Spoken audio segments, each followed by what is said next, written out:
which I think actually we might have moved past too quickly, because there's a response that you wrote to a Andy Clark paper about predictive coding, and the idea that the brain is a prediction machine, and you said very interestingly in it, I thought, that kittens, the idea that we find, or that we find kittens cute, is also partly to do with our expectation of cuteness. And so I was thinking about this experiment, and that actually, to some extent, if we're interested in the plasticity of the mind or the agency of perception, then as a media experiment, this might actually offer if you have a perceiver who knows that there is a piece of lead in the place of their mind's eye, then there are certain affordances that are added by this fiction that might be useful.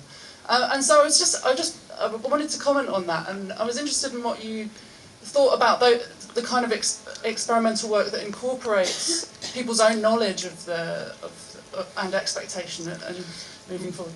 There's all sorts of clever experiments being done now with virtual reality, where you are where you see yourself from 3 feet behind you, for instance, and you can very quickly get, as it were, visceral affective responses. You don't need anything as fancy as virtual reality to get it. One of my favorites is one that the late, great Dan Wegner used to do.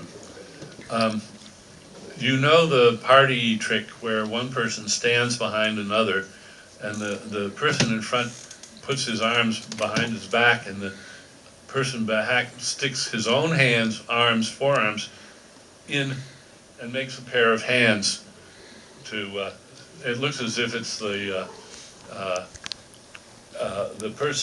front person's hands. And you can play some sort of clever gags with that. Well, the very simple one that Dan dreamt up, I just love it, is the person who sticks his hands through has a large rubber band on one wrist, reaches over, takes the band and pulls it out and then lets it go. Snap! And the person in front, if you register the brain, they have a yikes reaction. They sort of feel the pain of the rubber band.